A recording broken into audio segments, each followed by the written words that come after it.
طرفداری کے رخ نہ جھک جائے۔ عالمگیر کے حالات کے متعلق آج بہت سی کتابیں موجود ہیں، لیکن اصول تاریخ کی روح سے ہم کو صرف ان کتابوں پر اعتماد کرنا ہوگا جو عین عالمگیر کے عہد میں لکھی گئیں۔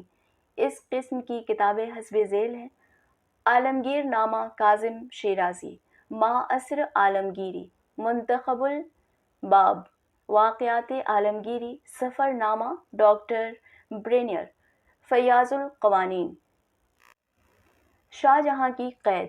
شاہ جہاں کی قید کا الزام اگرچہ ایسا محتم بالشان واقعہ ہے جس کے لیے مستقل اور جداگانہ عنوان قائم کرنا چاہیے تھا، لیکن اس کا سلسلہ دارا شکوہ کے واقعے سے اس قدر ملا ہوا ہے کہ دونوں ایک دوسرے سے الگ نہیں ہو سکتے۔ دارا شکوہ شاہ جہاں کا سب سے بڑا اور سب سے چہیتا بیٹا تھا۔ 7 ذی الحجہ 1067 میں شاہ جہاں حبس بول کے عارضے میں گرفتار ہو کر کاروبار سلطنت سے معزور ہو گیا۔ دارا شکوہ نے موقع پا کر عنان سلطنت اپنے ہاتھ میں لی اور سب سے پہلا کام یہ کیا کہ مرزا شجاع مراد عالمگیر کے جو سفراء دربار میں رہتے تھے ان کو بلوا کر مچلکا لیا کہ دربار کی کوئی خبر بھیجنے نہ پائیں، جس سے مقصد یہ تھا کہ مراد شجاع اور عالمگیر کو جو ان صوبوں میں حکومت پر مامور تھے خبر نہ ہونے پائے۔ لیکن یہ واقعہ ایسا نہ تھا کہ چھپائے چھپ سکتا، چنانچہ تمام صوبوں میں خبر پہنچ گئی اور تمام ملک میں بغاوتیں برپا ہونے لگیں۔ سب سے پہلے شجاع نے، جو دارا شکوہ سے چھوٹا اور عالمگیر سے بڑا تھا، بنگال میں اپنی بادشاہی کا اعلان کر دیا۔ اسی طرح مراد نے احمد آباد گجرات میں سکہ و خطبہ جاری کیا، لیکن عالمگیر نے کسی قسم کی خودسری اختیار نہیں کی۔ عالمگیر اس زمانے میں شاہ جہاں کے حکم سے گلبرگہ کے محاصرے میں مصروف تھا اور قریب تھا کہ وہ فتح ہو جائے۔ دفعتاً ان تمام افسروں کے نام جو عالمگیر کی فوج میں شامل تھے، دارا شکوہ نے شاہ جہاں کی طرف سے حکم بھجوایا کہ فوراً عالمگیر کا ساتھ چھوڑ کر دربار میں چلے آئیں۔ مجبوراً عالمگیر نے والی بیجاپور سے 1 کروڑ روپیہ نذرانہ پر صلح کر لی اور یہ مہم ناتمام رہ گئی۔ دارا شکوہ نے اسی پر قناعت نہ کی بلکہ عیسیٰ بیگ کو، جو عالمگیر کی طرف سے پائے تخت میں سفیر تھا، قید کر کے اس کا گھر ضبط کر لیا۔ اسی کے ساتھ مہاراجہ جسونت سنگھ والی جودھ پور کو فوج اور توپ خانہ دے کر گجرات کی طرف روانہ کیا کہ عالمگیر اپنی جگہ سے اگر حرکت کرے تو اس سے مار کا آرا ہو۔ عالمگیر جمادی الاول 1068 کی 12ویں تاریخ یعنی شاہ جہاں کی بیماری کے 5ویں مہینے بیجاپور سے روانہ ہو کر 25 کو برہان پور میں آیا۔ یہاں 1 مہینے تک ٹھہرا اور پائے تخت کی خبریں بہم پہنچاتا رہا۔ اس سے پہلے مرزا مراد سے قرارداد ہو چکی تھی کہ فلاں مقام پر دونوں کا اجتماع ہوگا۔ چنانچہ 20 رجب 1068 کو دونوں بھائی دیال پور میں نربدا اتر کر ملے۔ یہ خبر سن کر مہاراجہ جسونت سنگھ فوجیں لیے ہوئے بڑھا اور عالمگیر کے پڑاؤ سے 1.5 میل کے فاصلے پر خیمہ زن ہوا۔ عالمگیر نے کب کلسن برہمن کو، جو بھاکا کا مشہور شاعر تھا، راجہ کے پاس بھیجا کہ ہم لوگ صرف والد قبلہ کی عیادت کی غرض سے جا رہے ہیں، آپ سد راہ نہ ہوجیے۔ لیکن راجہ نے نہ مانا اور سخت معرکہ ہوا۔ راجہ نے شکست کھائی اور وطن کی طرف بھاگا۔ شاہ جہاں آگرے سے دہلی جا رہا تھا کہ جسونت سنگھ کی شکست کی خبر پہنچی۔ ہرچند شاہ جہاں کو آگرے کی ہوا ناموافق تھی اور راسوجا سے آگرے کو واپس آنا نہیں چاہتا تھا، لیکن اس وقت وہ مردہ بدست زندہ تھا۔ دارا شکوہ اس کو الٹا آگرے میں لایا اور خود 60,000 سوار کے ساتھ عالمگیر کے مقابلے کو نکلا۔ شاہ جہاں نے بار بار نہایت اصرار کے ساتھ سمجھایا کہ تمہارا جانا خلاف مصلحت ہے، میں خود اس فتنے کو جا کر فروغ کر دیتا ہوں۔ چنانچہ حکم دیا کہ پیش خیمہ باہر نصب کیا جائے، لیکن دارا شکوہ نے جانے نہ دیا اور 16 شعبان 1068 کو آگرے سے روانہ ہو کر سمو گڑھ میں خیمہ زن ہوا، جہاں عالمگیر اور مرزا مراد فوجیں لیے پڑے ہوئے تھے۔ بڑے زور و شور کا معرکہ ہوا، نتیجہ عالمگیر کی فتح تھی۔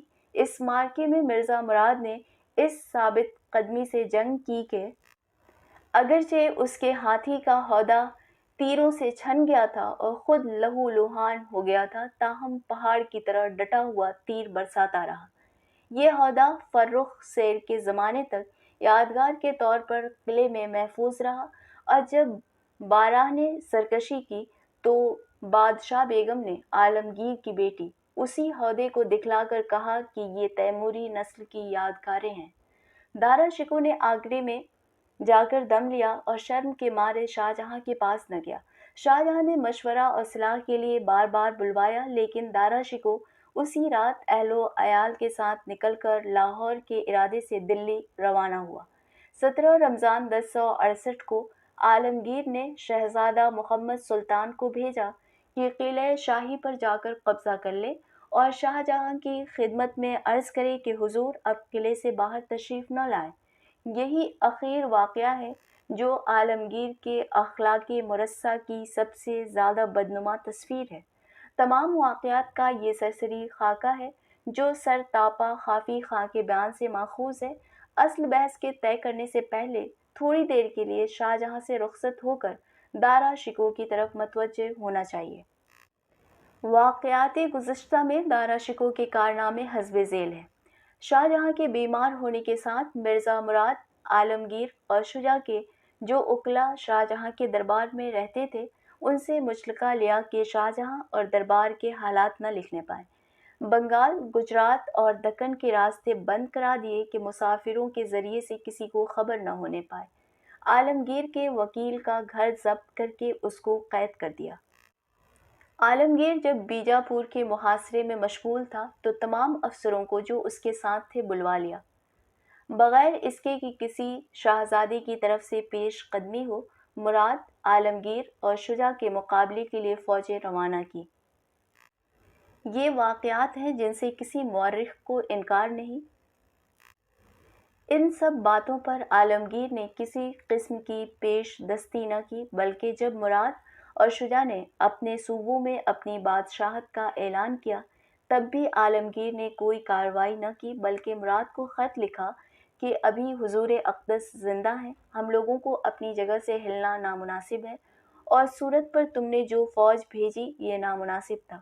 چنانچہ مراد نے عالمگیر کو جو خط لکھا ہے اس میں لکھتا ہے: واقعات ثابت ہونے کے بعد اب سوال یہ ہے کہ آغاز کارروائی سے اخیر تک دارا شکوہ اور عالمگیر دونوں میں سے کون تقصیر دار ہے۔ خبروں کا روکنا، عالمگیر کے وکلا کا نظر بند کرنا، عالمگیر کی جاگیر کا ضبط کرنا، عین جنگ کی حالت میں عالمگیر کے وکلا اور افواج کا اس کے پاس سے بلوا لینا، مہاراجہ جسونت سنگھ کو عالمگیر کے مقابلے پر مامور کرنا کیسے افعال ہیں، اور کیا ان میں سے کسی فعل کے جائز ہونے کی کوئی وجہ بتائی جا سکتی ہے؟ تم کہہ سکتے ہو کہ یہ سب دارا شکوہ کے افعال ہیں۔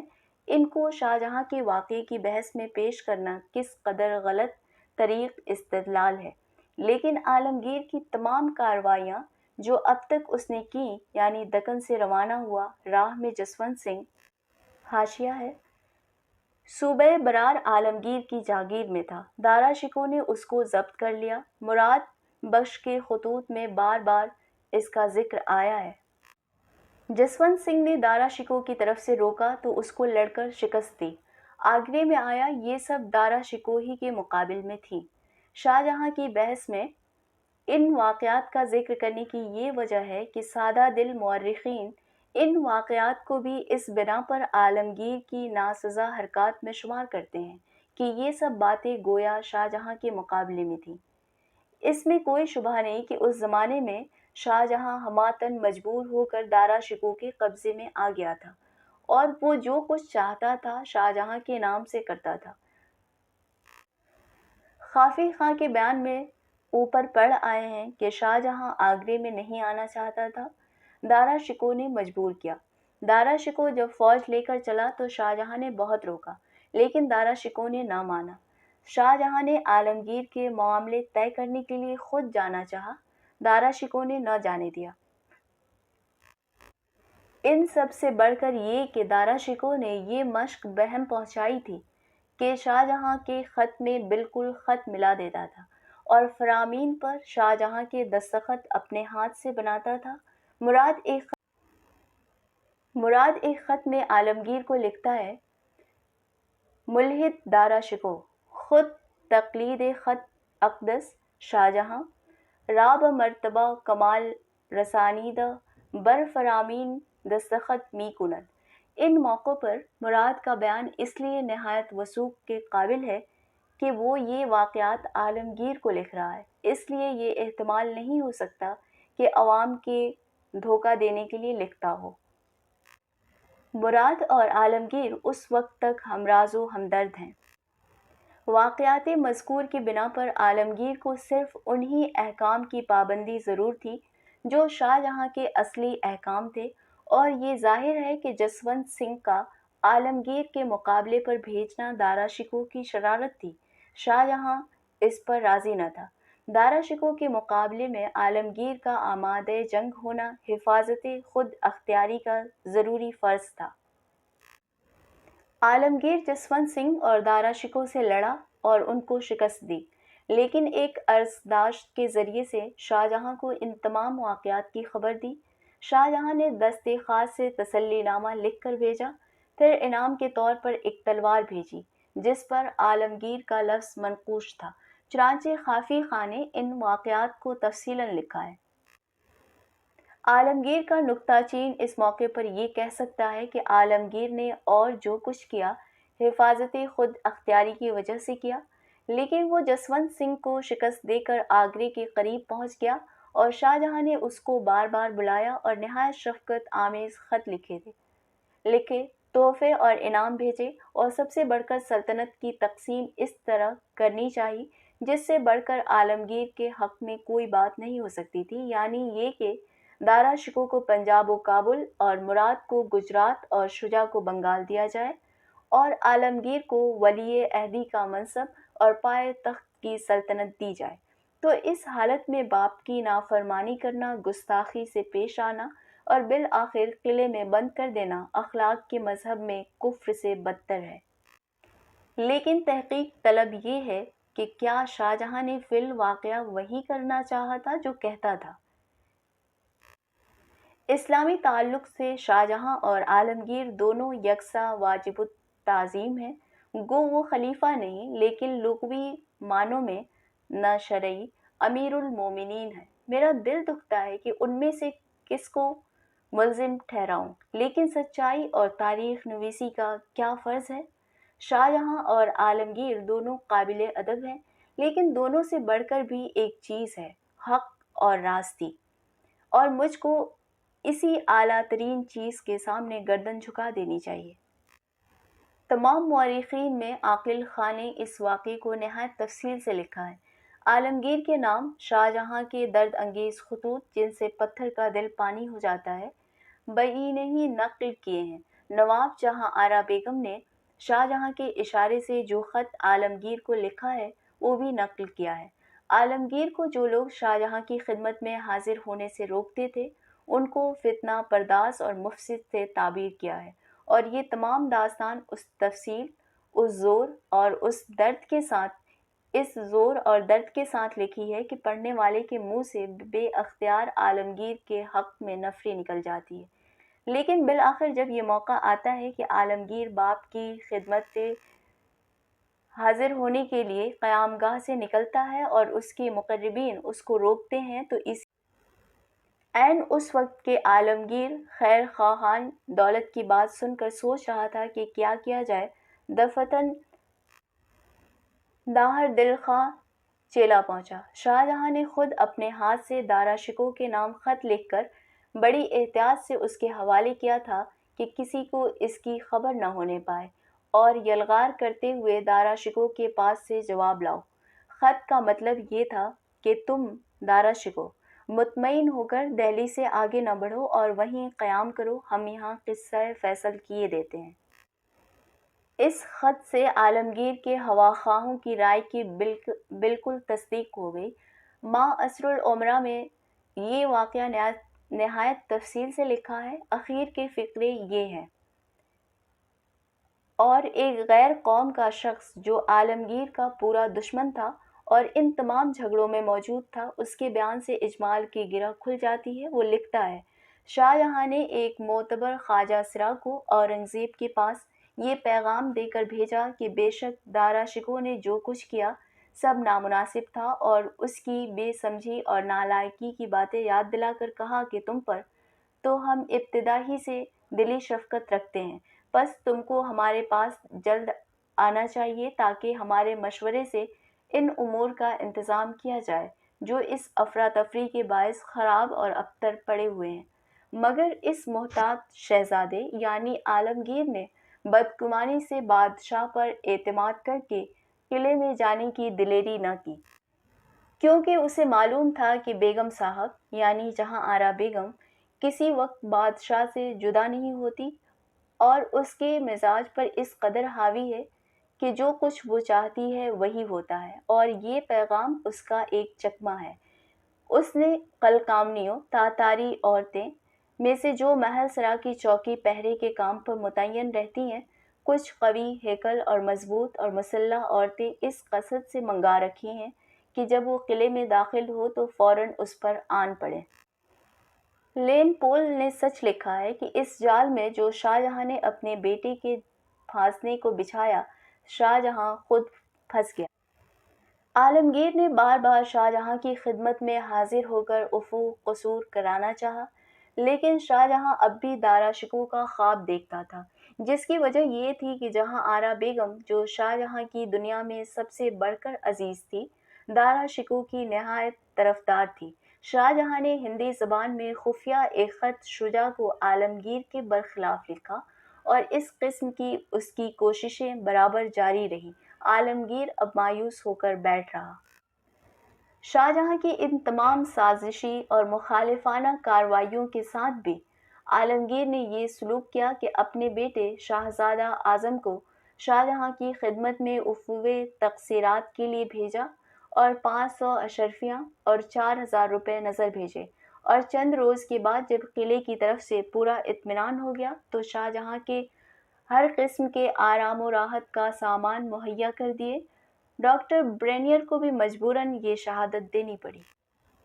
غرض کہ اورنگزیب کا برتاؤ شاہ جہاں کے ساتھ مہربانی اور ادب سے خالی نہ تھا، اور حتی الامکان وہ اپنے بوڑھے باپ کی ہر طرح سے خاطرداری کرتا اور نہایت کثرت سے تحفے تحائف بھیجتا رہتا، اور سلطنت کے بڑے بڑے معاملات میں اس کی رائے اور مشورے کو مثل ایک پیر و مرشد کی ہدایت کے طلب کرتا تھا، اور اس کے عریضوں سے جو اکثر لکھا کرتا تھا ادب اور فرمانبرداری ظاہر ہوتی تھی۔ بس اس طرح سے شاہ جہاں کی گردن کشی اور اس کا دارا شکوہ کا قتل، موافق اور مخالف دونوں تسلیم کرتے ہیں کہ دارا شکوہ اپنی بدتدبیری، خود رائی، کج طبعی کی وجہ سے اس قابل نہ تھا کہ تیمور کے تخت کا مالک ہوتا۔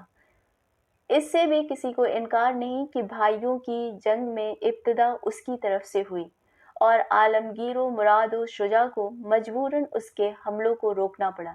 یہ بھی کچھ الزام کی بات نہیں کہ دارا شکوہ گرفتار کر کے دربار میں لایا گیا، لیکن اعتراض یہ ہے کہ یہ بالکل ممکن تھا کہ وہ کسی محفوظ مقام میں نظر بند رکھا جاتا۔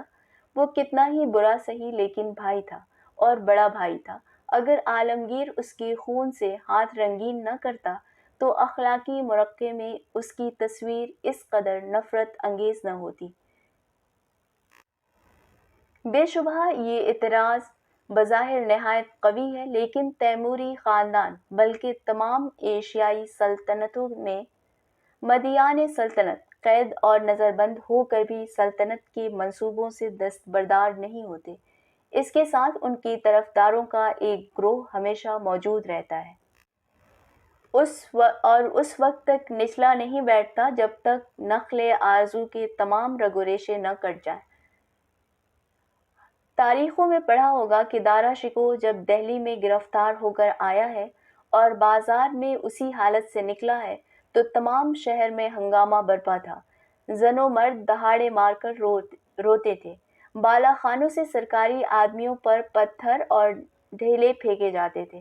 ملک جیون پر، جس نے دارا کو گرفتار کیا تھا، گالیوں کا مہ برس رہا تھا۔ ظاہرین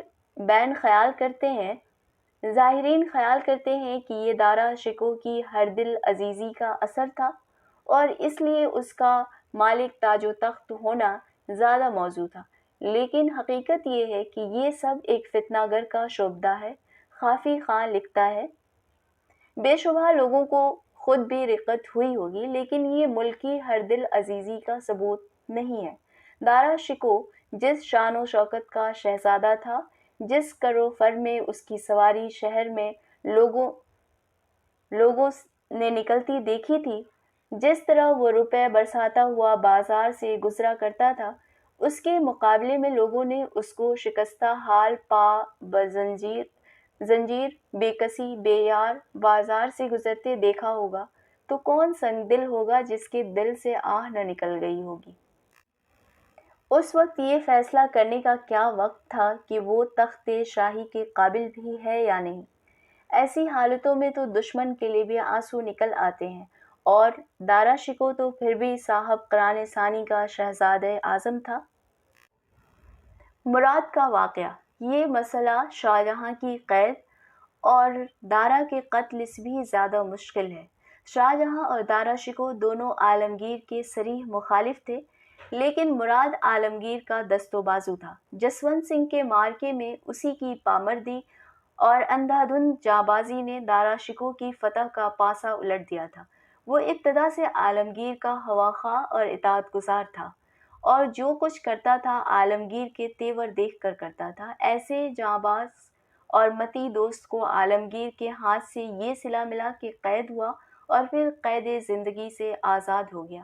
لیکن اس مسئلے نے اس وجہ سے یہ صورت اختیار کی ہے کہ مورخوں نے پورا واقعہ بیان نہیں کیا۔